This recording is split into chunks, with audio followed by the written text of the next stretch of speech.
They thought they were just arresting another guy who fit the description. But when he showed up in court the next day, not in cuffs but in a suit, they realized they'd made the worst mistake of their careers. It was just after 9 a.m. when the call came through dispatch. Black male, mid-30s, navy jacket, suspected in a vehicle break-in on Madison Avenue. Officers Brent Halcroft and Lynn Mercer were already cruising down the block in their patrol car, sipping coffee, half listening. They glanced at each other like it was a joke. "There he is," Brent muttered, pointing with his chin toward a man standing outside Grange Bakehouse, one of the busiest cafes in downtown Boise. The man looked calm, focused, flipping through something on his phone, a croissant bag in one hand. He matched the description loosely. That was enough for them. Brent parked fast. No warning lights, no sirens. Lynn was already out of the vehicle before the tires stopped rolling. She shouted, "Hey! Hands where I can see them!" The man, Kenton Miro, looked up, startled, but not panicked. "Excuse me? You fit the description of a suspect. Don't move," Brent added, stepping closer with his hand near his holster. "I'm standing outside a bakery," Kenton replied, puzzled. "Waiting for my driver." Lynn rolled her eyes. "We'll clear it up at the station." Kenton barely had time to respond. Brent grabbed his arm and spun him around. "You're resisting now?" he said, loud enough for bystanders to hear. The crowd started watching. Phones came out. Kenton didn't resist. He said nothing more. He looked down at the sidewalk as they tightened the cuffs on his wrists. Lynn smirked. Funny how they always get mouthy until they see the cuffs. Probably another guy with a fake LinkedIn page and some story about his credentials, Brent added, laughing. They didn't read him his rights. They didn't ask for ID. They didn't check his phone or the shopping bag that clearly had a receipt inside. They just shoved him into the back of the patrol car and pulled away, already joking about the report they'd have to file later. Inside the cruiser, Kenton stared straight ahead, silent. "You got anything to say?" Brent said over his shoulder. Kenton's voice was calm. "I want my phone call." Brent made a face. "You'll get it, after booking." But something in Kenton's tone, measured, patient, almost indifferent, put a crack in their confidence. Not enough to stop them, just enough to make Brent look back again through the mirror. Kenton wasn't scared. He wasn't rattled. And he wasn't done. At the precinct, booking was slow. The desk officer, a guy named Rob Tesh, blinked twice when he saw the man being walked in. Guys, you sure about this one?" Brent waved him off. "Fits the call. Car break-in. He was loitering." "He was standing outside a bakery with a pastry bag and a phone," Kenton said quietly. Lynn stepped in. "Are you doubting a field call, Tesh?" Rob frowned, hesitated, then took Kenton's info. He looked at the screen, then did a double take. "This address." "I'd like my call now," Kenton said again, gently interrupting. Brent raised his eyebrows. "Who you gonna call? Lawyer buddy?" "No," Kenton said. "The Attorney General's office." Brent laughed, like it was the funniest thing he'd heard all week. "Sure. Tell him we said hi." They walked away. But Rob Tesh didn't laugh. He was still staring at the screen, and that's when everything started to shift. But what Brent and Lynn couldn't see coming was just how far out of their depth they already were. The holding cell was cold. Not freezing, but that kind of steady cold that sinks into your wrists when you're still cuffed. Kenton sat on the bench, not slouched, not stiff, just steady. He was dressed sharp, even in jeans and a jacket. Polished boots, clean lines. Everything about him said control. Even now, down the hall, Brent leaned against a vending machine, cracking open a soda like it was just another Tuesday. "You see the look on his face?" he said to Lynn. Like he thought he was above it all. Lynn took a sip of her coffee. That type always does. Shows up in the nice part of town, starts acting like rules don't apply. Same script, Brent chuckled. My favorite is when they start talking about lawsuits and badges. Like we haven't heard that one before. Neither of them noticed the man from Internal Affairs walking past the front desk. or the fact that Rob Tesh had stepped away from his post and into a back office, talking on a secured line. Back in the holding area, Kenton was finally granted his call. He didn't fumble for a number, didn't scroll his phone. He simply dialed. "This is Moreau," he said once the line picked up. "Boise PD, Madison Avenue incident. I'll need everything by this afternoon." He hung up. No anger, no noise. Just a clean break. The call lasted under 30 seconds, but that was all it took. Later that afternoon, the precinct's chief received a quiet, direct email from the state's Department of Civil Oversight. A flagged alert. Request for immediate release of detainee, Kenton L. Moreau. Attached were credentials, links, a federal database profile, and a notification of an audit under Article 14 of the State Law Enforcement Integrity Act. It didn't come from a lawyer. It came from the Attorney General's liaison.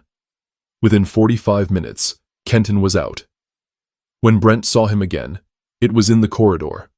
Not in cuffs, not behind a door, but walking past them calmly, alongside two state officials in suits. Brent blinked like the light changed suddenly. "That's not possible," he muttered. Lynn narrowed her eyes. "What the hell is going on?" Rob Tesh was watching from his desk. He didn't say a word. He just typed something into a system they didn't have access to. Kenton didn't glance back. He didn't throw any looks, didn't smirk. He just left with the same measured walk he came in with. And the silence he left behind was heavier than any siren. That night, Brent had dinner with his brother and ranted about people with connections. Called it favoritism. Said it reeked of politics. Lynn, sitting on her porch with a beer, told her girlfriend it was probably some city hall mix-up and that the guy would still get slapped with a record eventually. Nobody walks around that smooth without hiding something. But as the week went on, the rumors started. Whispers inside the department. Someone mentioned Kenton's name during briefing, and two sergeants exchanged a look. One officer said he used to work in Oakland and was high up in some watchdog group. Even Captain Rolstad started acting different, short with his answers, more careful with his wording when Kenton's name came up. That got Brent nervous. If command was spooked, that meant something real was in play. Lynn brushed it off. "We got body cam. We got the call log. We were following protocol." Brent nodded, but it was forced. His stomach was twisting a bit. Because something about Kenton didn't add up. Not in the way they expected. And the way he left? With no drama. That wasn't how the guilty move. Still, they went back to work like nothing had changed. But the truth was already moving faster than them. Because by the time they felt the floor shifting, Kenton was already standing on higher ground and watching everything. The courthouse in downtown Boise wasn't grand or intimidating. Just concrete steps, glass doors, and the echo of shoes down wide hallways.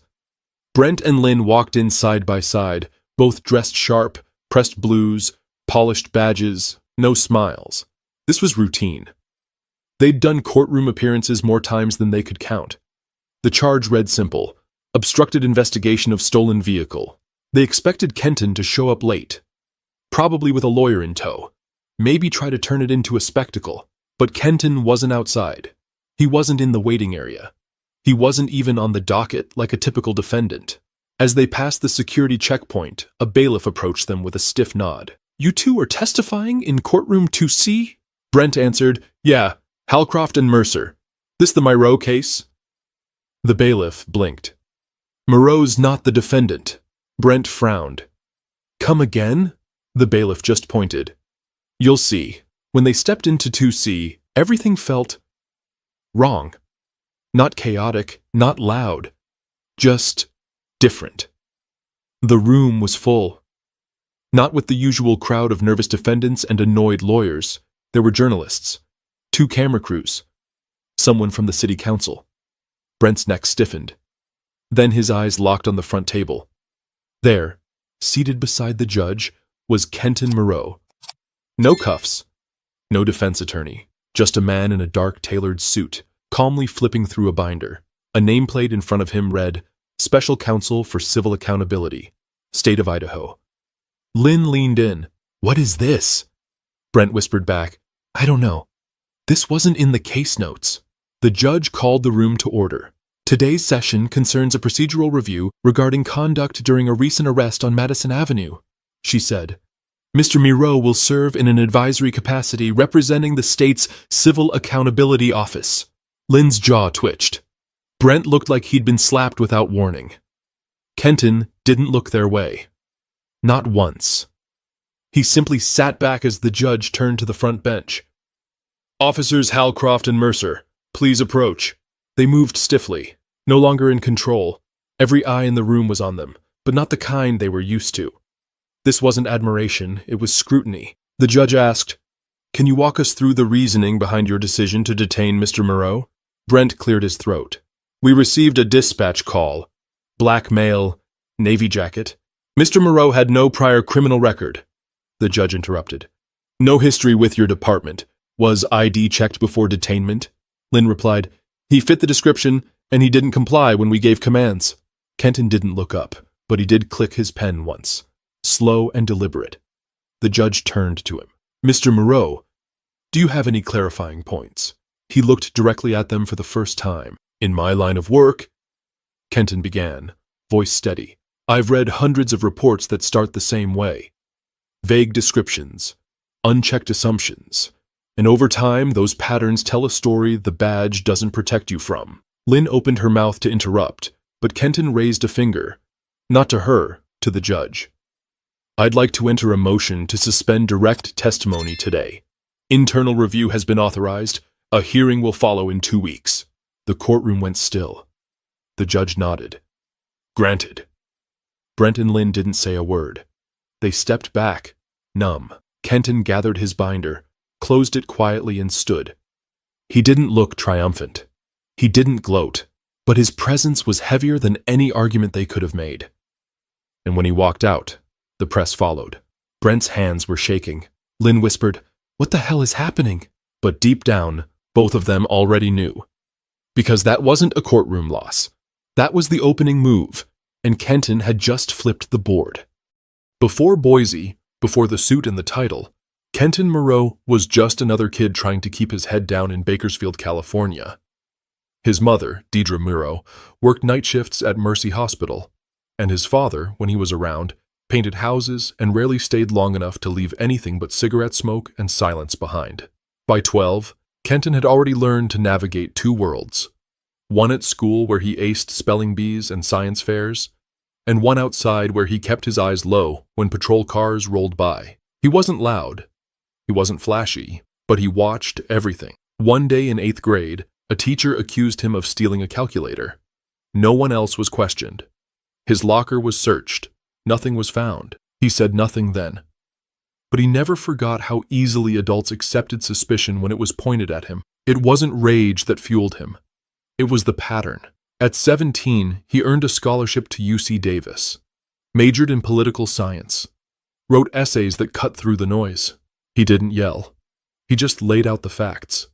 Clean, sharp, precise. In a room full of opinions, he made silence feel like a verdict. Law school followed. Stanford. He got in without connections, without favors, just grit and focus. While others chased corporate firms and paychecks, Kenton interned with a public accountability unit in Alameda County. He sat in hearings where officers described routine stops that ended with broken ribs and bruised wrists. He logged every word. He didn't wear anger like armor. He wore patience like a weapon. By 33, Kenton was leading reviews for the Western District's Office of Civil Conduct. Quietly, case by case, he built a reputation. Not a flashy one, not the kind that made headlines, but the kind that made departments nervous. He moved like a lawyer, thought like an analyst, and carried himself like a man who already knew what you were hiding. Boise was his first appointment as special counsel for civil accountability, a position created after years of lobbying by watchdog groups who were tired of internal affairs cleaning their own house. Kenton was handpicked by the state board, vetted, quietly confirmed, and he kept a low profile on purpose. He didn't tweet, he didn't lecture, he showed up. And that morning outside the bakery? That wasn't the first time he'd been profiled, but it was the first time it happened after his appointment. That mattered. Because for once, he wouldn't have to file a complaint. He was the complaint. He didn't want revenge. That was too small for the work he was doing. He wanted the truth on paper. He wanted patterns exposed. He wanted departments to know they were being watched. And not just from within. After the incident, he didn't call a news outlet. He called a judge. Then he called the Office of Personnel Audits. His badge wasn't brass, it was legislative, and it gave him authority to request files, pull records, and open up cases that had been closed for years. That's why Brent and Lynn were on edge. It wasn't about one arrest. It was about all of them, because Kenton wasn't just some lawyer they cuffed by accident. He was the one person in the state with the clearance and the motive to open their entire record, and he didn't need to raise his voice to do it. The precinct felt different, not louder, not busier, just tense. Brent Halcroft noticed it first when he walked into the break room and conversations stopped. Not the kind of silence that happens when you interrupt a joke. The kind where people don't want to be heard saying the wrong thing. He opened the fridge, grabbed his lunch, and tried to act like he didn't notice. But something was off. Lynn Mercer caught on a few hours later. She passed a conference room and spotted Lieutenant Schaffer speaking in hushed tones with two men in suits. Neither wore department badges. One had a leather folio tucked under his arm, the kind federal guys always seem to carry. She slowed her pace, tried to catch a name. They stopped talking the moment she came into view. That night, Brent got a call from his cousin, also a cop, over in Twin Falls. "Hey, you didn't cuff some guy named Moreau last week, did you?" his cousin asked. Brent's stomach dropped. "Why?" "Because his name's bouncing around like wildfire. State Audit Board, some kind of oversight authority. Whole precinct over here is watching their reports like they're about to get audited next." Brent laughed, but it sounded forced. "Nah, it's fine. Just a misunderstanding. Guy got mouthy. We cleared it." But the lie didn't even feel convincing to him anymore. 2 days later, the captain called them in. Not a casual meeting, not a swing by my office moment. Formal request, full uniform, paper trail. They stepped inside the captain's office and saw the same two suits from the hallway sitting across from his desk. "Officers Halcroft, Mercer," Captain Rolstad began, his voice clipped. "This is Mr. Granger and Ms. Osei from the Office of Civil Accountability." Ms. Osei didn't smile. She didn't blink much either. "We are opening an internal review regarding an incident that took place last Thursday morning involving Mr. Kenton Moreau." Brent's face went blank. "We've already spoken on that. He was released, case dismissed. Nothing else happened." Granger chimed in. "The investigation goes beyond the arrest." Lynn straightened in her chair. "Excuse me? We're reviewing your history. Complaints, stops, reports filed, and those that were adjusted after the fact." Captain Rolstad shifted in his seat, then slid a manila folder across the desk. "You'll receive subpoenas to appear at the review hearing. 2 weeks. Brent opened his mouth, but nothing came out. Lynn swallowed hard. "Are we being accused of something?" "Not yet," Granger said. "That's what the hearing is for." The next morning, an email landed in both of their inboxes. Subject: Case Review Summary. Prepared by Special Counsel K. Moreau. It had attachments. Lots of them. Old stops. Body cam timestamps. Civilian statements. Things they thought no one would piece together. Brent's hands hovered over his keyboard for a full minute before he could bring himself to click. He opened one file. A stop from 3 years ago. A man named Julian York. Pulled for a broken taillight. Detained for non-compliance. Charges dropped. The body cam footage was listed as not uploaded. The statement from York said he'd been slammed against his car after asking for a supervisor.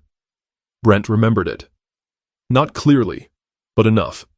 He closed the file, chest tight.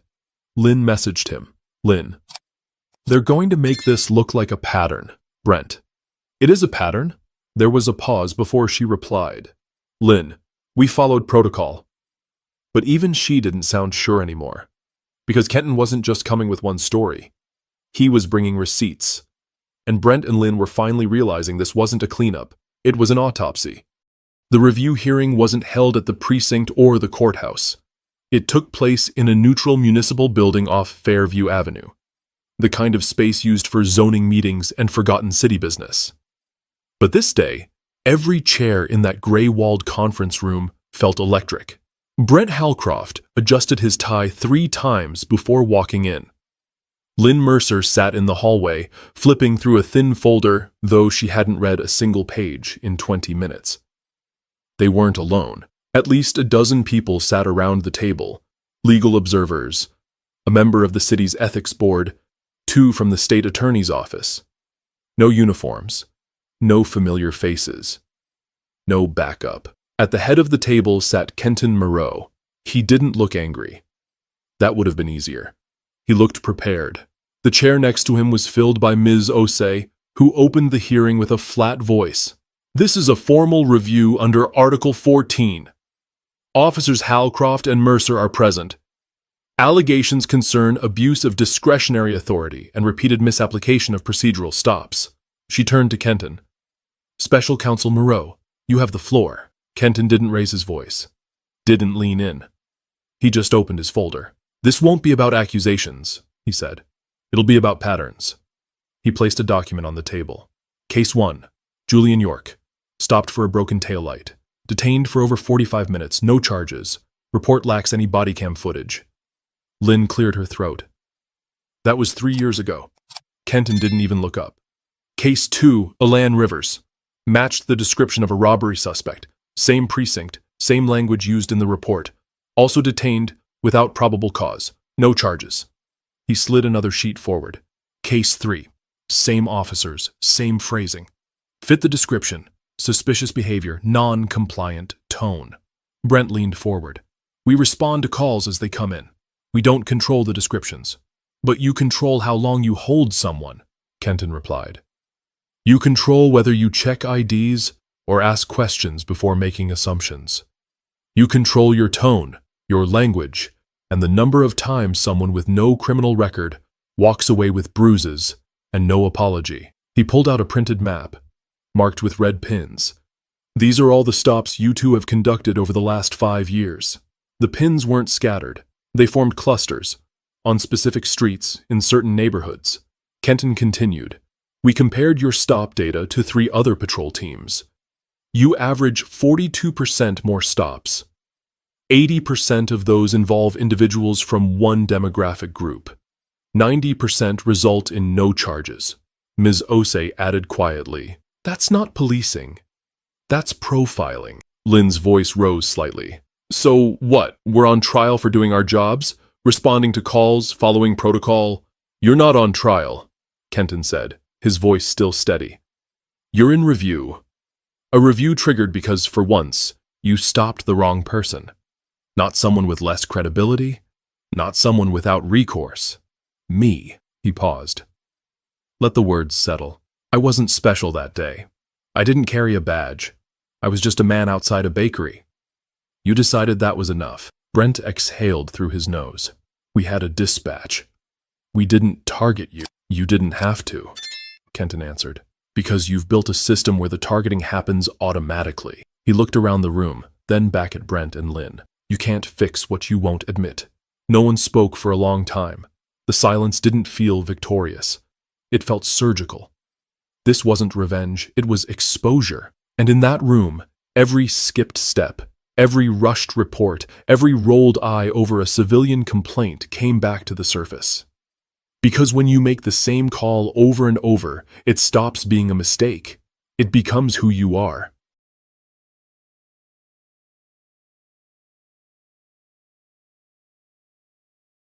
By the time the second day of the review began, Brent Halcroft was cracking. He came in looking older, eyes dull, jaw clenched, posture tighter than usual. He didn't speak much to Lynn. He barely even looked at her. She was calm, or at least pretending to be. She wore the same defiance she always had, but something about her eyes gave it away. She was scanning the room too much, watching too closely. Kenton Moreau didn't bring fire and brimstone. He brought testimony. One by one, they stepped in. Julian York, the man from the taillight stop, told his story. How he asked for a supervisor and ended up with a sprained wrist. How he filed a complaint that went nowhere. How he never heard a follow-up. Just silence. Elin Rivers, who had been mistaken for a robbery suspect while walking home with a grocery bag, recounted being thrown to the ground in front of his daughter. She hadn't spoken for days afterward. Brent shifted in his seat during that one. There were others. Not everyone showed up, but the ones who didn't shout. They didn't spit accusations. They just told what happened. That made it worse, because Brent and Lynn couldn't poke holes in stories that simple, that human. Lynn crossed her arms tightly. We've seen the worst of people. We can't afford to hesitate when things match up. Kenton didn't respond right away. He looked at her like someone might study a structure before deciding where the fault lines were. Maybe the problem is what you consider a match, he finally said. Brent's voice cracked a little. You don't know what it's like to walk those streets every day. People lie to you, threaten you, run from you. It changes how you read things. Kenton gave a small nod. I don't deny that the job is hard, but when the same kind of face keeps paying for other people's mistakes, it stops being about danger. It starts being about comfort. Comfort? Lynn scoffed. Yes, the comfort of predictable assumptions. The comfort of never being the one on the ground. Brent's shoulders sank, just slightly. Then Ms. Osei opened another folder. 3 reports filed in the past 24 months show evidence of altered body cam footage uploads. One video was labeled corrupted. Another was never submitted at all. Brent looked up slow and heavy. That's a tech issue. That's not on us. Kenton didn't even flinch. It wasn't on you the first time, or maybe even the second, but now we're on the 4th. For the first time, Lynn didn't have a response. The weight of their reports, footage, patterns, it was starting to press against them in ways they hadn't prepared for. They were always protected, always insulated. But that shield was full of cracks now, and Kenton wasn't swinging a hammer. He was just holding up a light. One of the panel members leaned forward, a former officer herself. Do either of you acknowledge that your methods may have caused harm? Lynn stared at her, then at the table. Then slowly said, We've always done what we were taught. That sentence hung in the air. Kenton spoke low. Then maybe it's time we start teaching something else. Because once you admit the cracks, you can't pretend the wall still holds. The final day of the hearing didn't begin with fireworks. No gavel slam, no raised voices. Just the slow hum of shuffling papers and the quiet tension of people who knew the story was coming to a close. And not everyone would walk out the same. Brent and Lynn sat side by side, still in uniform, but their energy had changed. Brent had stopped defending. He was still, quiet. Lynn kept her arms folded, eyes forward, lips tight. No longer smug, just rigid. Kenton Moreau stood up and walked to the center of the room. He wasn't flanked by anyone. No legal team, no theatrics, just him and a folder. Edges slightly worn from use. He placed it gently on the table. I've said what I needed to say.